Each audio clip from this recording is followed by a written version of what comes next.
Okay.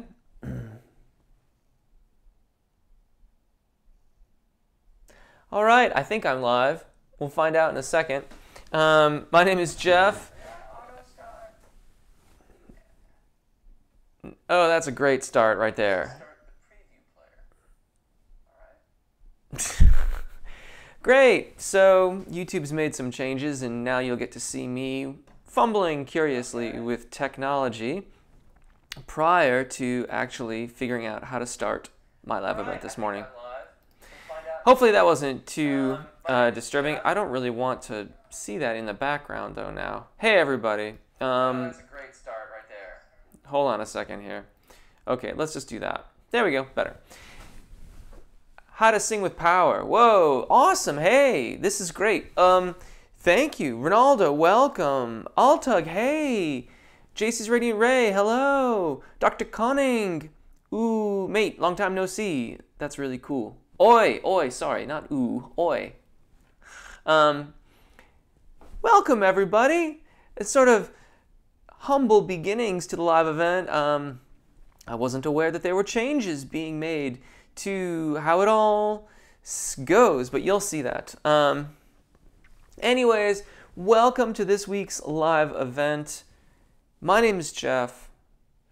The chat is clearly open, so please ask your questions. Chat amongst yourselves. If you use the little @ symbol, then you can direct it towards the user IDs that you see on screen. If I don't get to your question, post it in the comments, and I will answer it as soon as I am able.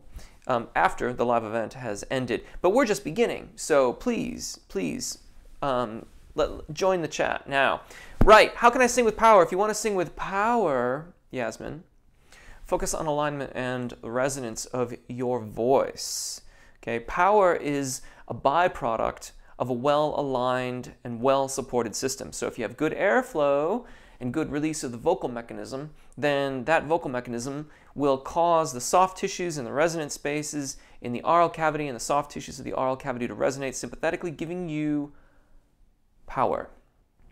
I am very fond of directing people towards an article that was written by it wasn't written by Scientific American, it was published in Scientific American, now this is quite some time ago, but very, very good in-depth information. It's called The Human Instrument, and I would direct you to read that if you want to really dive into the sort of technical side and scientific side of it. However, if you don't want to do that, focus on your airflow, focus on release of the vocal mechanism.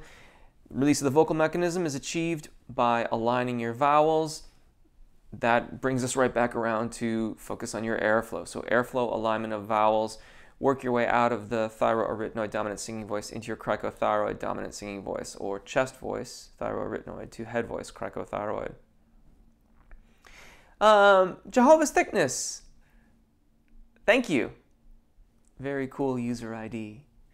I'm live. Ming Wu, hi. Thank you, Striker. Yeah, a little like funny bit there. I think that's why like 2 weeks ago I had a really horrible lag in the live stream. And I think some things have been changing under the hood of YouTube in the live event. I know that they've, the whole like the immediate stream function that has been in beta testing for like 2 or 3 years now.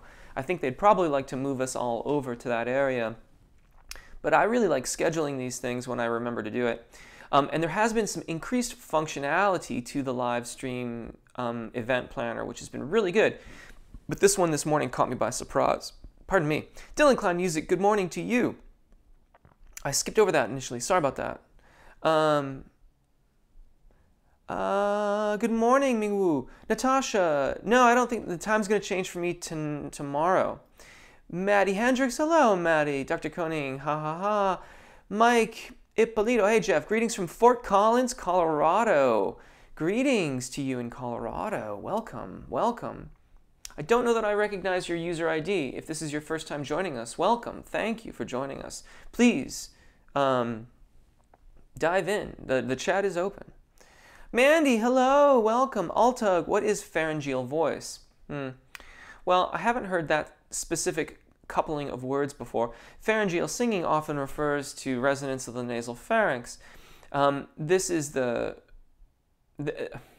without getting without pulling out my Gray's Anatomy book here, the pharynx or pharyngeal singing has to do with the top of the esophagus as it curves into the sinus passage at the rear, top of the esophagus, so the back of the oral cavity on the higher side of things. Lifting that and having a bit of lift there is often cited as being a key component of the resonance required for upper register singing, not to be confused, however, with proper adduction of the voice, nor of just overall proper breathing technique and proper alignment of your vowels.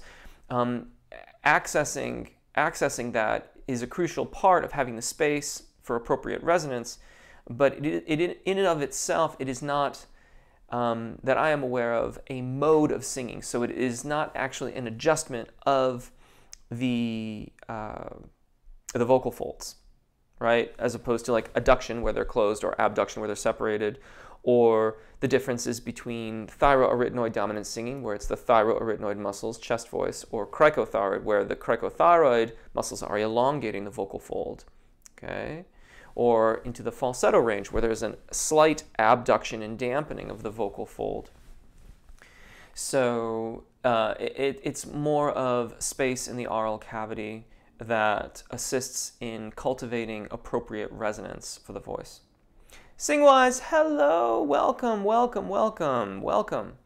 Jehovah's Thickness, my voice takes too long to warm up. Even though I do vocal warm-ups for 30 minutes, I don't feel the freedom that I should feel while singing. I can't do riffs and runs properly. What to do? That's a very interesting question. So I wonder, I don't mean to be evasive, but do you mean I can't do riffs and runs at all, or just at the end of your 30-minute warm-up? Now, warm-ups for different people, I mean, we're all different, so for different people it's going to take different amounts of time. And I also, I sort of inwardly mark the word should there, because that doesn't necessarily account for your individual differences. It doesn't account for the differences of range that you may be covering in the repertoire you're singing. That being said, 30 minutes is a pretty good amount of time to warm up and to feel like you should be in the groove and ready to sing your repertoire. But the thing about the riffs too, if you can't sing riffs and runs, period, full stop, then my suspicion is that there is a discrepancy in the amount of subglottic pressure or support airflow as it relates to the release of the vocal mechanism. These things work hand in hand. So we cultivate release of the vocal mechanism by having appropriate subglottic pressure, generically airflow, for the range that we are in. That release allows us to have the agility to do riffs and runs and be more agile, fast with our voices.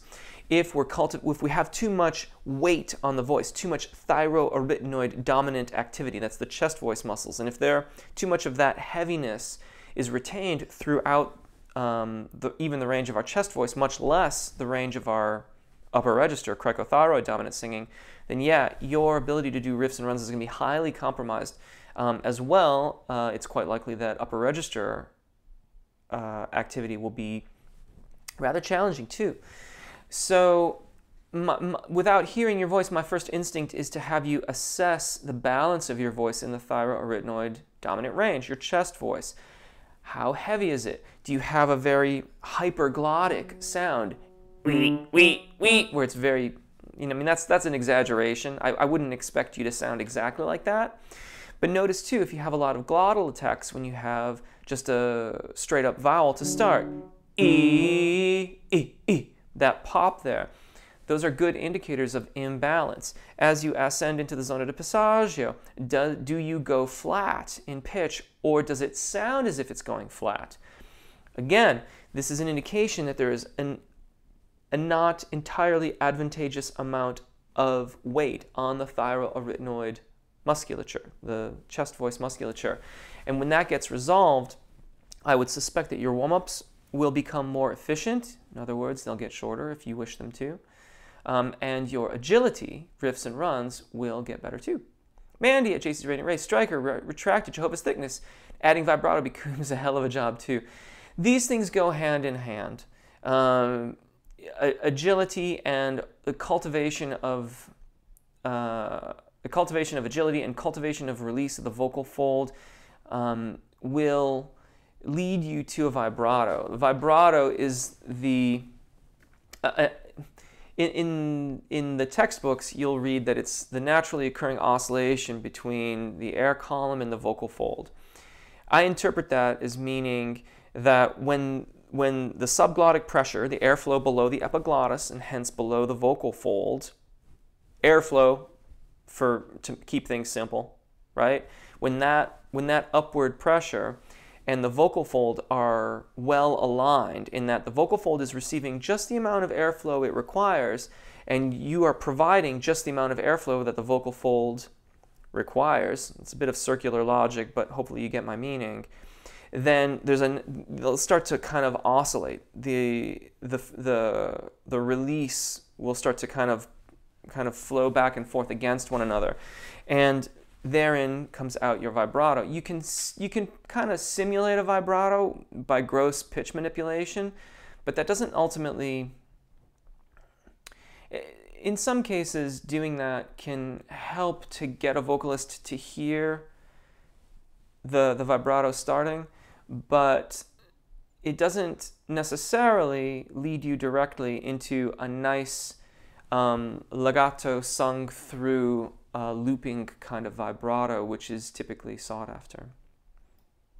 Let's just double check, make sure I'm not getting too far behind. Hey, lovely, this is awesome. Lots of cool questions. Hey, Striker, I didn't realize it's your birthday. Happy birthday. You know, like, happy birthday to you. Happy birthday to you. That's all you get. It's the thought that counts.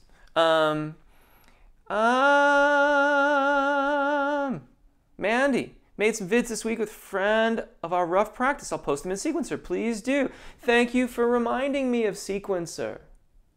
I forgot that at the beginning of our session today. Sequencer is the Facebook group that I started some time ago.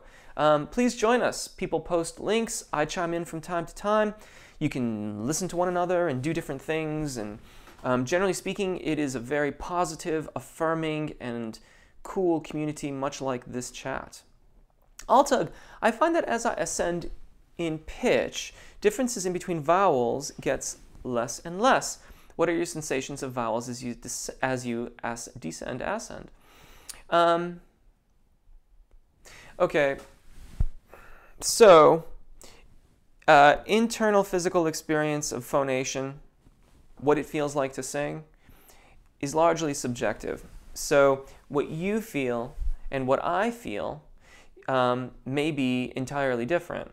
Even if, you know, like they could like put us in a lab and like attach like electrodes all over the place and put scopes down our throats and everything, and then objectively say, all things being equal, body mass, vocal range, and everything, the physical characteristics of these two vocalists singing are identical.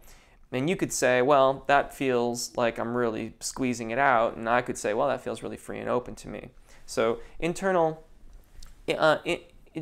sensations are largely subjective. That being said, that's what it kind of feels like to me too. As I ascend, particularly beyond the secondo passaggio, the differences between the individual vowels starts to feel less and less and less. And I'm focused so much on the line and maintaining continuity that that doesn't really relate at all. That's just vocal technique. But I agree with you, Altug. That being said, I don't think that's an objective.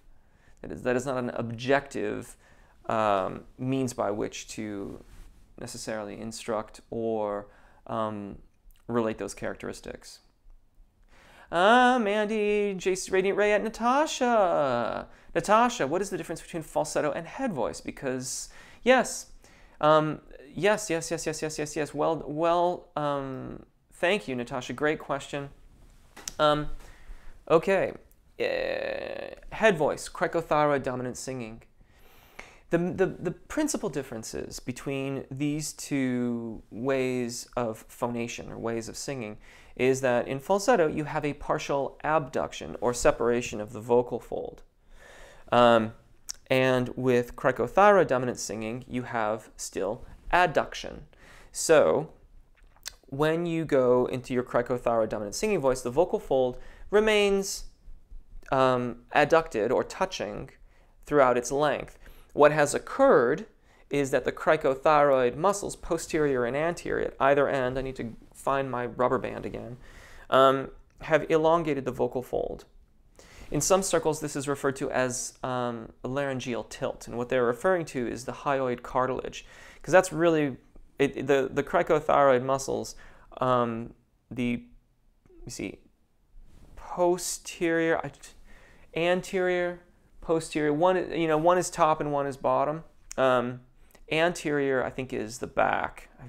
So the posterior would be the front, and I believe that's where the hyoid cartilage is. So that's where it rotates it forward. And that gets you the elongation of the vocal fold, which makes it easier to access that next register up. When you make the transition to falsetto, a slight separation of the vocal fold occurs. Additionally, there's some dampening that occurs along the vocal fold, and the cover, or ligament, as it's sometimes referred to, on the outer surface area of the vocal fold vibrates as well. Striker, Yasmin, you're very welcome. Dr. Cunning, question, where is the best place in your range one should start singing or warming up? Also, in what register should you start warming up or singing? Okay. Ultimately depends a lot on the range of the repertoire. That's not really true. Your warm-up should ultimately encompass the range plus a major, second, or minor third on the top end of the range of the song or the repertoire that you happen to be singing. In general, however, I feel like you can start your warm-up wherever you feel comfortable. I tend to start my warm-ups, my personal warm-ups, in different places depending on what time it is in the day. So when I did a little warm-up before I started our live event this morning for me, now I know it's different times for different people,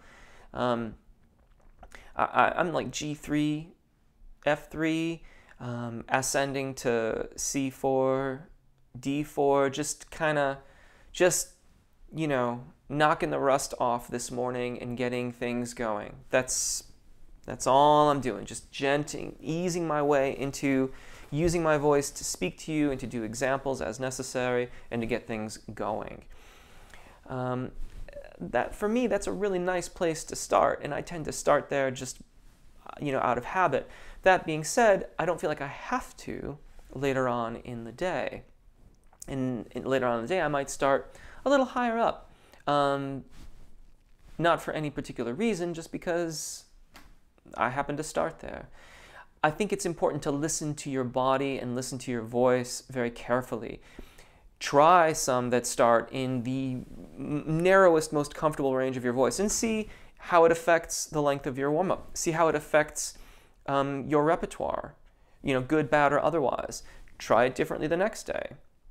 See what the impacts, see what the effects are, and then plan your warm-ups accordingly. It's quite possible, and I think reasonable, to expect that depending on the repertoire that you are singing, your warm-ups may start and go into different places and do different things. That's why there's so many warm-ups on my channel, because in theory you could, the differences between them would become ridiculously small, but in theory you could do a warm-up for every song, because each song has its own little nuances, its own order of vowels, intricacies of melody, intricacies of harmony. You could deconstruct a song into its component parts to have a specific warm-up specifically for that tune. Now that's incredibly impractical. And so warm-ups really have become the technical exercises that we use to integrate proper technique into our singing, so we don't have to have a separate warm-up for every single song that's ever been written. But it's fun to think about anyways. Tadeus, welcome. I haven't seen you in a little while. Welcome. Mike, Ippolito, I use your videos every day. I still have a flat delivery at times. How do you get more attached to the melody and keep the sound light and bright? I'm a baritone. I really highly recommend assessing the balance of your voice in your thyroarytenoid dominant singing voice and expand from there. What I mean by balance is, if you're in the most comfortable range of your voice, is it heavy? Or is it too, that would be too heavy for me. Or is it too light? Either of which ultimately rob you of your overall tone and your overall resonance. It also robs you of the efficiency of your voice. And so it can compromise the length of phrase that you're ultimately able to sing. So evaluate that and then work outwards from there. When you say things like a flat delivery, that brings up the question in my mind of, is it objectively flat by musician standards? In other words, you're singing out of tune, or does it just sound kind of flat, but it's not really out of tune? In either case, particularly as you ascend into the zona de passaggio, that is indicative of too much weight on the thyroarytenoid dominant singing voice, bringing us back to what I started with, which is the notion of balance in your chest voice range. And that balance will allow for greater release of the vocal fold, the mechanism, your singing mechanism, the vocal fold, the larynx. And that resonance not only can get you more overall consistency of tone throughout your range, but that resonance is crucial to sounding in tune, particularly as you ascend up the tessitura of your fach. Now, attached to the melody, I'm wondering what that exactly means. You have it in quotes. And so I don't think you mean like emotionally attached to it, although you could certainly mean that.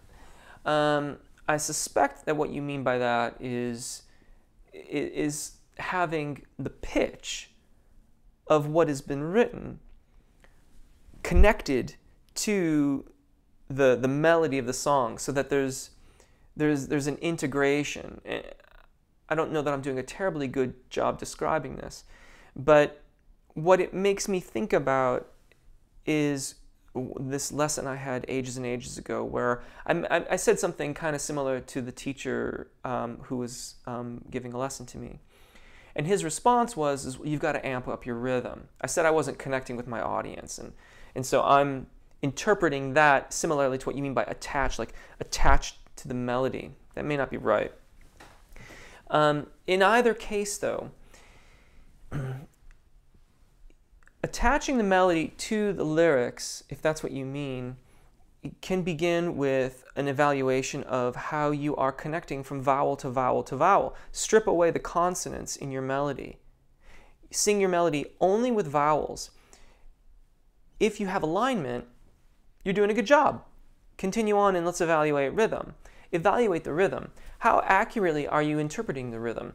Is the accuracy of your interpretation consistent with the genre, the piece of music you happen to be singing? So if you're in the classical realm, typically speaking, we would interpret the eighth note in a very literal sense. In other words, it gets half of a quarter note beat. Chick, chick, chick, chick, chick, chick, chick, chick. If you are singing in the popular genres, then that's entirely up to interpretation. In the extreme realm, if you're singing like a jazz standard or something, chick, chick, chick, chick, chick, chick, chick, chick, chick, it can be very heavily swung. That was kind of an exaggeration. That wasn't good swing. Like, that wasn't really good swing, but hopefully you get my point. That it can be written as two eighth notes, but it is interpreted differently. And then, honestly, try to objectively evaluate how you are interpreting the rhythm. Having done so after that, if you are satisfied, then put the consonants back in and see if you can maintain both good phonation and good rhythm. And see if that doesn't change the way you perceive how the melody is now being sung. Mingwu, I sound like a tenor but have a range of a baritone. Any tips to increase range, like singing above secondo passaggio? The list goes on and on and on. There's at least half a dozen videos for each individual Fach, I believe, on the channel. I would highly recommend you start with those. I am just about to start recording my upper register singing course, which is going to be a juggernaut of something like, I think it's going to end up being 260 practice videos. Now that's split amongst 5 Fachs, so like 52 videos per vocal register designation. And along with like definitions and little quizzes and all kinds of different things to help with the process of upper register singing. And that's not going to be out for a little while yet. But in the meantime, check into, there's a high notes playlist on my channel. And that's where I've collected all those videos that specifically speak to the technique of upper register development. I'd start there. Hey, Giuseppe, Pro-Audio Rev TV, welcome. Caesar Sales, thank you, Jeff. Your video is very inspiring. Could you give examples of a very good and very bad posture for singing? Sure. Well, if very good, shoulders are upright, ribs held in an expanded position when you're ready to sing. Very bad is kind of almost anything other than that, slouching, whatever. If you've got a guitar, usually that shoulder comes around. The trick, however, is in that when you are singing, noticing the changes. Oftentimes you'll sing singers on a long phrase. I'll take off my thingamabob there. So here I am, neutral position, just chilling, right? And now I'm going to sing, but I'm also playing, so it's a little bit different. But I come upright a little bit, engage.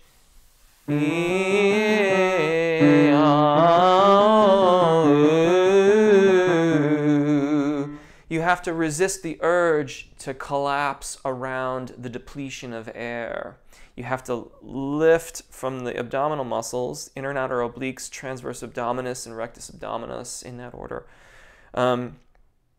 more or less, to make sure that the diaphragm stays in a descended position. Otherwise, you collapse. And that's usually, even in singers that can, because most of us can attain the noble posture, we can get into it. It's the trick is to maintain it during singing. And that's where I see most vocalists start to collapse. So use a mirror would be a great way to work on that. Also, you see some of my videos, I have hands up over the head. That can help stabilize the shoulders and the rib cage a little bit to give you a little bit of a body assist so that you can get the feeling of maintaining that posture while you are singing, and then practice with your arms in a more neutral position as well. Striker at Strikers, a smiley face. Natasha, what is belting? Belting is using the thyroid. This is debatable. Different people will contradict what I'm going to say. Belting is using the thyroarytenoid dominant singing voice beyond the secondo passaggio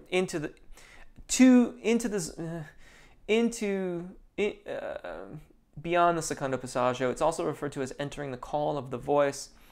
So what that means, people would take offense at this, but squeezing chest, right? When you hear about squeezing the chest voice above a certain point, that is what belting is. Hopefully that makes sense. Okay, the idea is that when you enter the zona de passaggio, which is the changeover point where the thyroarytenoid muscles are allowing the cricothyroid muscles to elongate the vocal fold, if you prevent that from happening, then you are belting. It has a certain quality to it. In some genres, it is desirable. I often caution vocalists to stick to a major second above the secondo passaggio if you must belt.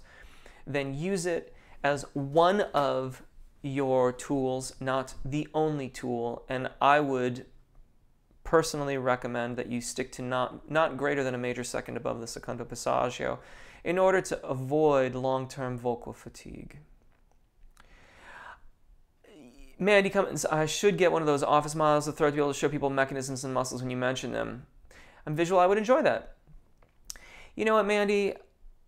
You're probably right. I probably should, because I have, like, of course, all of these diagrams are in the books that I study out of and use for teaching, but I don't pull the book up and show it because I'm concerned about copyright infringement. I think it's okay to do that for teaching, like, since we're all here to learn and to teach and to do. I think that's okay, but I'm always a little bit sketchy about that kind of stuff, so I don't do it. But maybe I'll see, maybe I can put that on my Christmas list this year. That would be perhaps the strangest. Nah, I'm sure people ask for weirder things than an anatomically correct model of the esophagus. Tadeus, thank you so much. The exercises are really helping me reduce engaging. Good. Although they try to misbehave again whenever I let go, physically holding them. Okay, don't physically hold back with your thumb. I've never recommended that. I have in fact said exactly the opposite. Don't do that. Monitor with your hand, monitor with a mirror and watching very carefully. But for the record, I've not recommended you physically hold the larynx in place, and I would not recommend you do that. Monitor, do not hold it that way. Yeah, those aren't my exercises. Sorry. But thank you for chiming in nonetheless. Monica, hi, I'm Monica Guerra. I'm a Mexican singer. Welcome. I do not recall seeing your USRD before, but welcome to the chat. If you have any questions, please chime right in.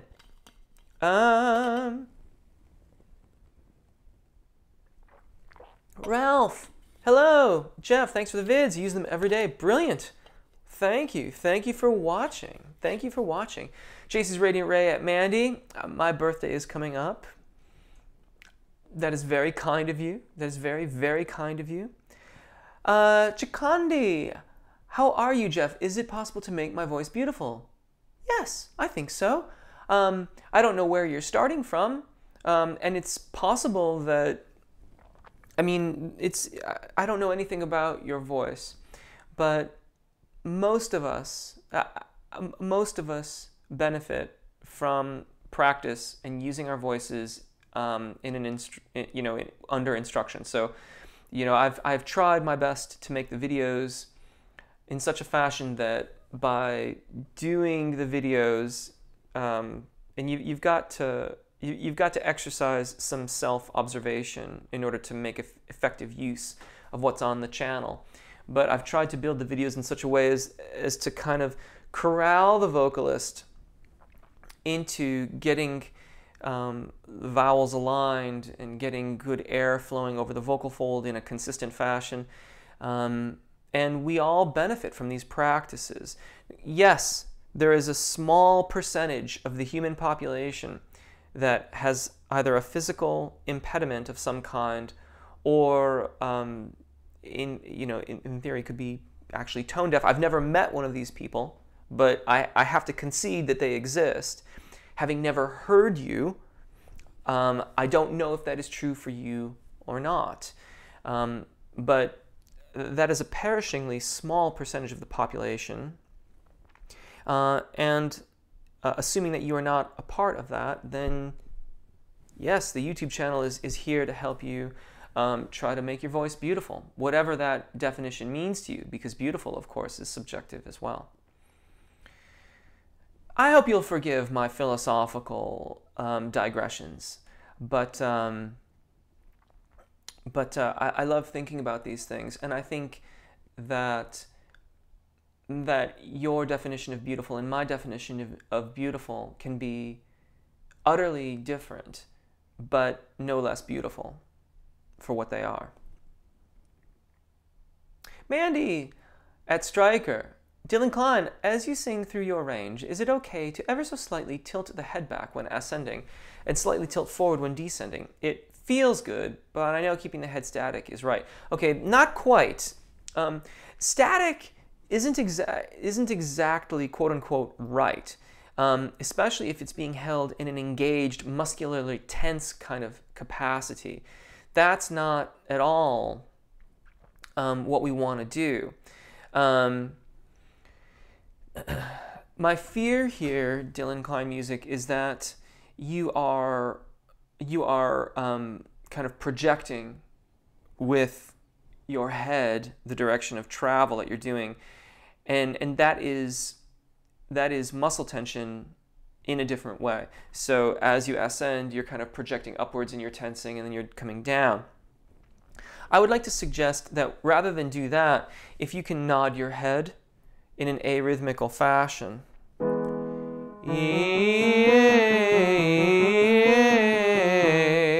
So you're just nodding, nodding, nodding, and do it from side to side.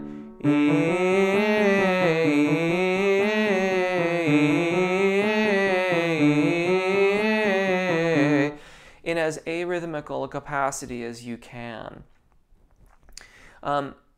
In that way, we cultivate release of the musculature in the neck, and that's where we want to be. We want to have freedom of the musculature, not I'm singing up and so it goes up, and I'm singing down and so it goes down. There's a sort of ultimately we want to be released so we can move the head in whatever direction we wish. There's a kind of optimal alignment of the body where the head is slightly hovering over the clavicle. That being said, when you watch people singing on stage, whatever genre they happen to be singing, they're moving. And we want to be free to move too. Today's, I've been doing the exercise where I tilt my head up to look at the ceiling, then try to phonate. I don't think that's very good at all. I'm sorry. That's not anything that you'll find on my channel, and I would not recommend that. I'm sorry to say, Tadeus. Mandy Cummins at JC Rainy Ray at Mandy. Good day, y'all. Mandy Cummins at Stryker. Stephen Kaplan, what is the singer's formant? What exercises increase the strength of the singer's... that's supposed to be an F, not dormant, but I like to think of the singer's dormant. The singer has gone dormant.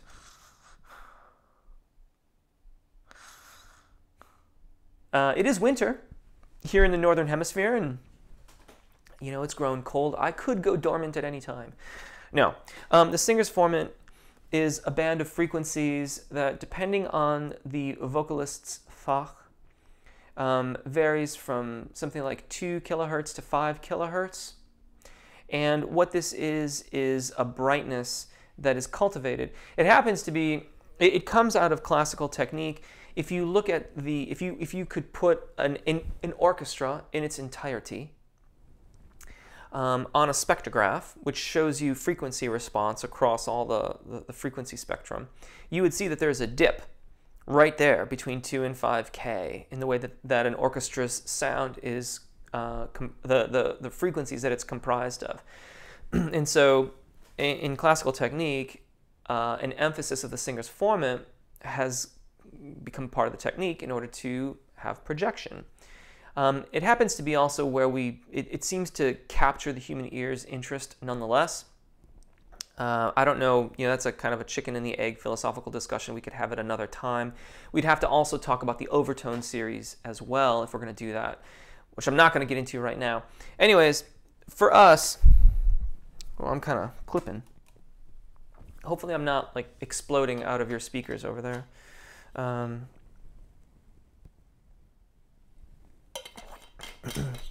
The singer's formant is particularly important as you enter the zona de passaggio, because in there you'll start to sound out of tune if you don't incorporate it. Here's without.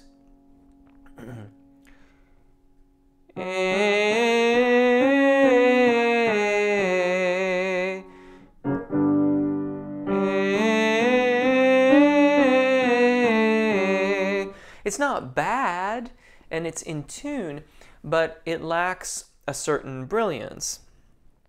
As I allow this to come into my voice,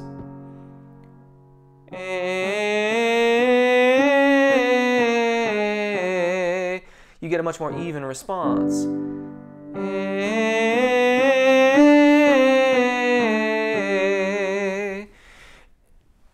This is often referred to as part of the nasal pharynx.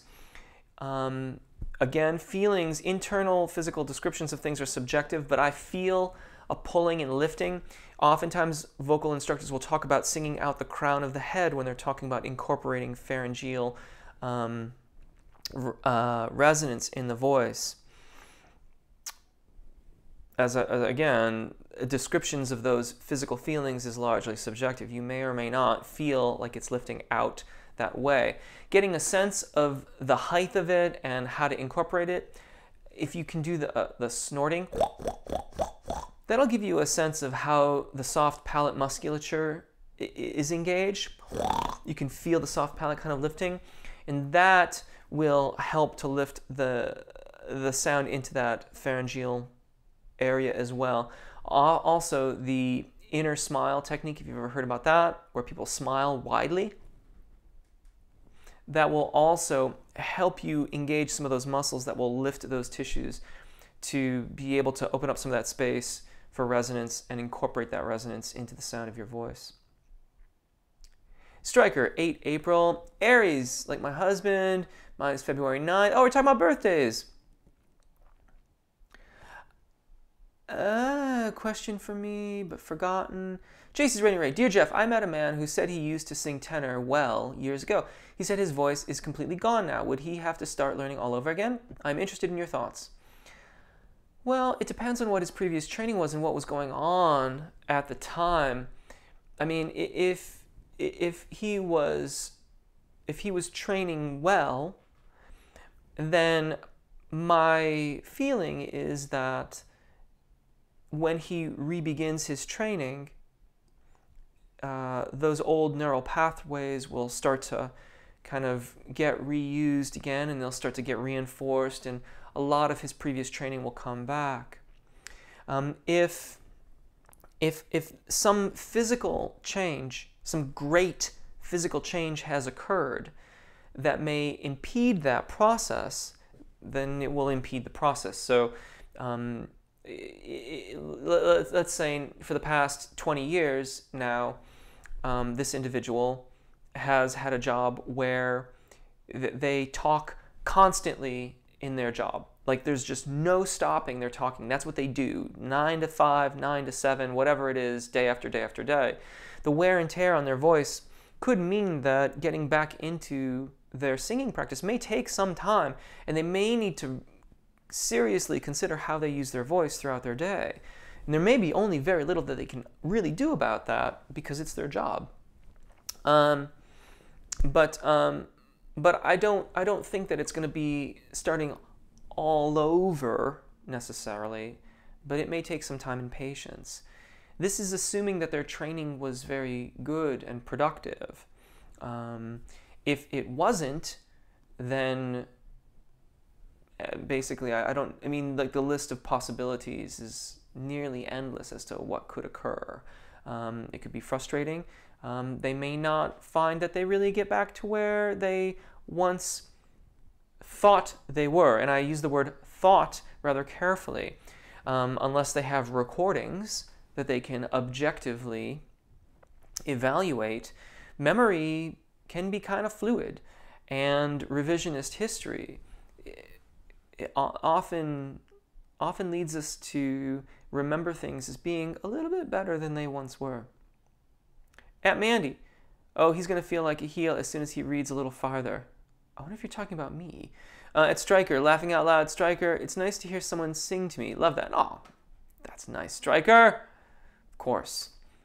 Yeah, it's, you know, I mean, give me the old birthday heads up, folks. Like I'm always good for like a couple phrases of happy birthday, always. I'll take it early. At Striker, how is it when I started as a soprano? This is Bam Citric. And now I'm singing alto. I don't know, honestly. Without hearing you, keeping in mind, like, unless you have studied your voice, and I would suggest too studying with like a couple different people to get their ideas on your fach. It's entirely possible to have tenors turn out to be baritones and vice versa, and as you say, sopranos and versus altos. And it could also be that, in two, like the fachs are generally about the usable range of our voice, not the ultimate range of our voice.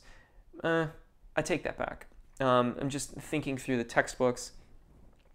But the ultimate ranges of our voices are usually a lot wider than what we would normally sing in a given piece.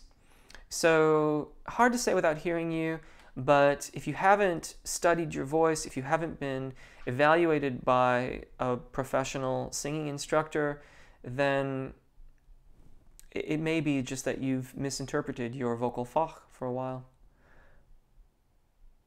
Altug. That's a nice summary of things about vibrato. When things are going well, the vibrato emerges. Yes.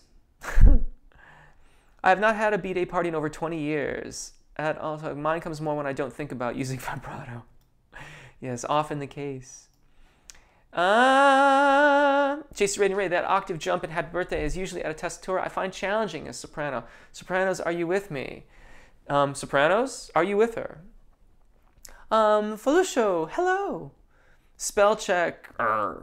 Chase Rainier, at Jeff Rolka. Lately, I have started warming up at the very bottom of my nearly usable range. It seems working for me good. The entire rest of my range is clearer and more controlled. Any ideas why?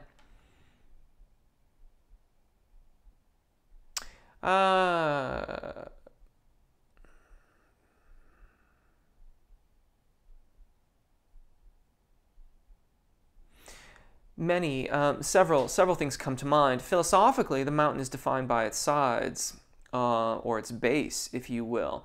Our voices, the likelihood of getting good upper register activity without adequately establishing good technique in the thyroarytenoid dominant singing voice or chest voice is unlikely, to say the least.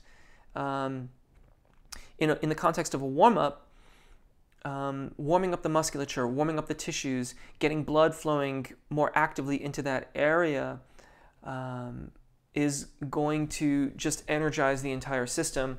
And this is not a great analogy, but I'm going to use it anyway. It's sort of like, it's literally like the athlete warming up. The high jumper, does a bunch of kicks and some sprints and like a little bit of light jogging before they grab the pole and start trying to, set the new record.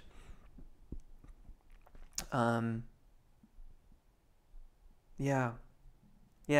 And in two, for us as vocalists, it's not just the voice that we're warming up, it's our bodies that we are warming up.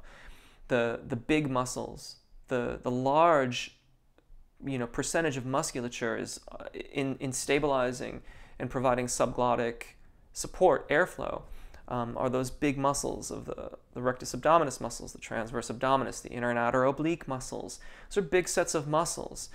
For me, like, I might do some jumping jacks, I might run in place, I definitely stretch and move around. I move a lot. My right arm tends to go up in the air for whatever reasons.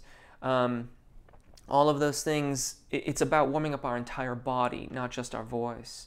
And so I suspect that by starting there, you're allowing for a little bit more time, and that gives your body as well as your voice time to get into the game and then go from there.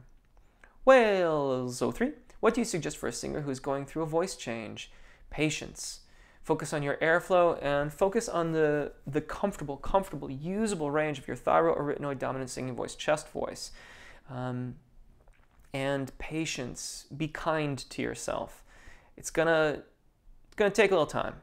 And even after that transition occurs, there will be a little bit of time for things to settle down. Just be patient. Be patient. And again, airflow, thyroarytenoid dominant singing.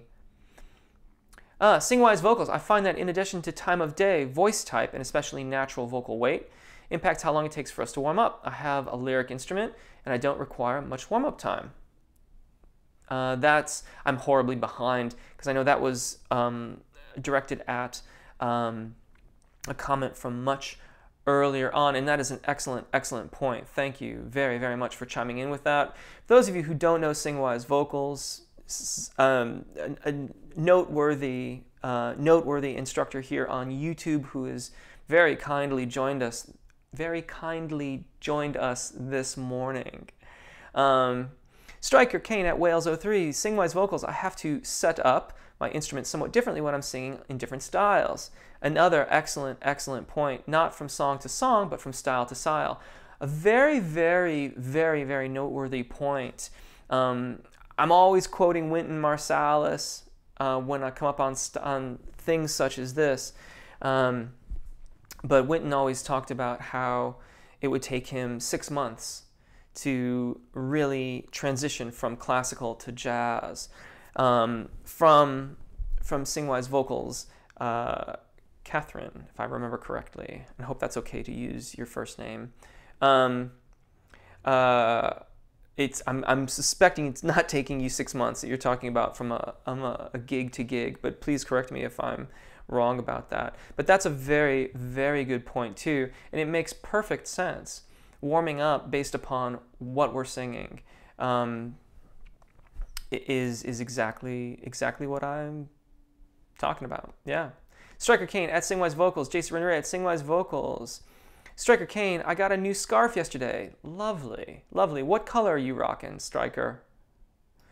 You're welcome, Dr. Koning. David Walsh, afternoon. Different teachers and different singers report different imagery as to how to sing and what they feel when they sing. Different terms for the same physiological happenings. Absolutely. Absolutely, which that's part of the reason why I'm always talking about chest voice and head voice is thyroarytenoid dominant and cricothyroid dominant. Because singing instructors the world over use different terms for, well, pretty much chest voice, everyone talks about chest voice in the same terminology, but head voice and falsetto are often used synonymously. Depending on who you talk to, that's either correct or incorrect, or up for debate. So I talk about things muscularly. Richard Miller is the singing instructor, now deceased, whose books I frequently reference. And he talks about the descriptions, the physical descriptions of singing as being purely subjective.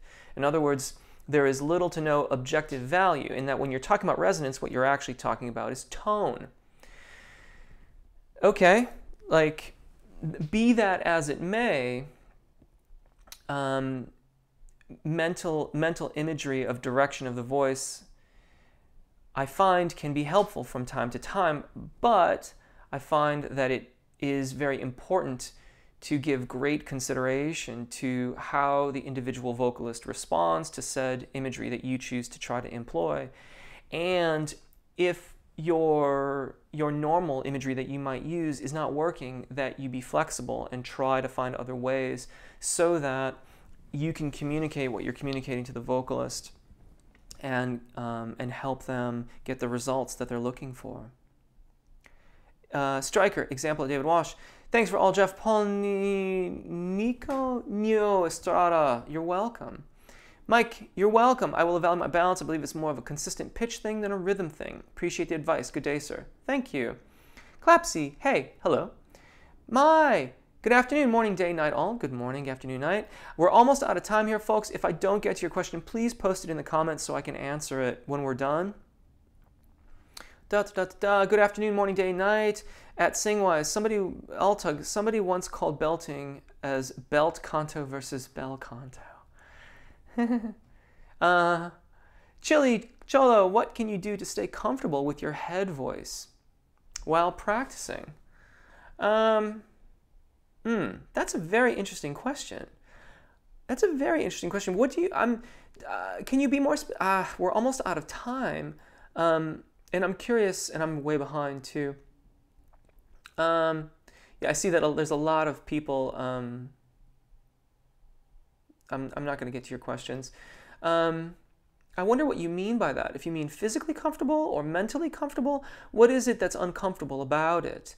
If it's physically uncomfortable, then it's quite likely that you're carrying too much physical weight or thyroarytenoid dominance into that range of your voice, and evaluating that would be very advantageous. If it's a mental discomfort, which, speaking for myself, occurred quite a lot when I was just beginning the practice of learning to use my upper register, continued practice and reinforcement of it, practicing wisely, practicing consistently, practicing with consistency in mind. If you have squeezed out your high notes in the past, the release of muscle tension that typically accompanies the use of the cricothyroid dominant singing voice can be very unnerving, and it can take a little while to get accustomed to that. At my, that depends on the book. Right. Thank you for clarifying that, Mai. I don't think there's any considerations for using the book with a third party, so I don't wish to break the copyright laws. Natasha, when a person in a song sings that loud and long part that everyone loves, what is the term called for it, even though it is not high? That loud and long part. So that's not really a technical description of a song part. Usually the repetitive parts of songs are called choruses. I don't know if that's what you're referring to or not. You'd need to give me an example so I could identify the song part adequately for you. Clapsy, I'm doing your alto full range warm-up, but I kind of fail at the higher tones. I sing only at home, so I'm trying to keep quiet. Thus I can sing everything perfectly, but always fail at the higher notes. Help. Wait till everyone's gone? When you can allow your voice to naturally, as we ascend, there's a natural increase in volume or crescendo that occurs as there's an increase in subglottic pressure and consequently airflow over the vocal fold, and an increase in resonance because of that increased activity. If you try to attenuate that, then yeah, the high tones will either change in tone quite dramatically, the most dramatic being a separation of the vocal fold and a falsetto tone production. But maybe if you can wait so you can allow the voice to follow its natural volume profile and try it then. Holding the larynx in place, wouldn't that hurt if you physically push it down? Yeah, there's some schools of thought that advocate that. I'm not one of them. I really can't speak to the methodology because I just haven't really come into contact with teachers that advocate physically holding the larynx in place. The desire here is to keep it in a neutral or slightly lowered position so that you have a neutral larynx position as you're moving through the different registers of your voice. But I do not advocate that, and I haven't studied with an instructor who does. But you can find them. They are definitely there. Yeah. Sing-wise, at Jace's Radiant Ray. Paul Nico, what about vibrato? Teachers say that's something natural that happened in heel singing. I get a little bit confused because I cannot control. Can we improve with exercise, or it's heel singing?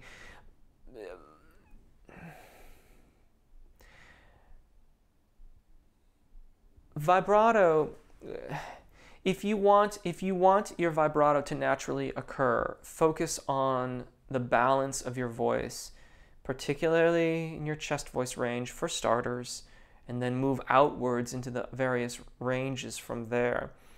If you try to force your vibrato and you don't have adequate vowel alignment, which is to say, you can sing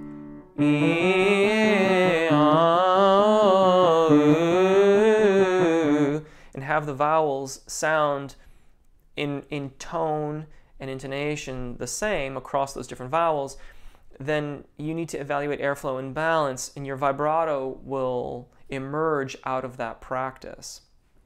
If you try to force it, then you may be able to simulate a vibrato, but it tends to be very choppy and it tends to compromise intonation, and it can in fact increase vocal fold engagement, which is counterproductive. Striker at Altug, Belt Canto, I know. That was a good one.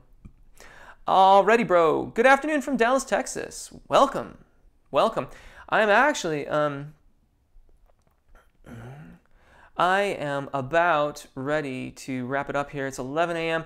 Thank you, everyone, for joining us. Thank you for all. Hey, Dawn from Bay Farm. Nice rainy day. Where did you get your mismatched fingerless gloves? My band has an outdoor gig next month. These were a gift to me from my wife. They were part of a project that was going on the London Underground. So this group went around collecting up all of the lost gloves that they found on the London Underground. Somewhere in all of my stuff, I actually have the envelope that tells where each of the gloves was found, like what train they were found on. They find them, they pick them up. They probably go into the lost and found for a while. When they're not claimed, then they get them, cut the fingers off, wash them up, probably not in that order, and then they label them left and right and sell them. And I believe the proceeds go to charity, which is really, really nice. At Singwise, at Jeff, I use Spectrum iPad. I'm on my dormant. Great help, especially now. Yeah, that's cool. Formant at Dawn Cecilia. Happy birthday, Striker. Laughing. Mandy Cummins has got some internet issues. Hey, Jeff, so nice to be here. This month's because of my work. It's been taking all my time. Happy to see you again. Welcome, Michael. I'm just about to wrap things up. Folks, I'm going to say goodbye. Please, if I haven't gotten your question, I do apologize, but drop it into the comments. So you have to type it into the comments, not the chat. And I will answer it when I have a moment. Thank you so very much for joining us today. Take really good care of your voices. Enjoy singing. Join us either here on Twitter. Subscribe if you haven't yet. Thank you if you have. And we'll see you either in the comments or here next week. Bye.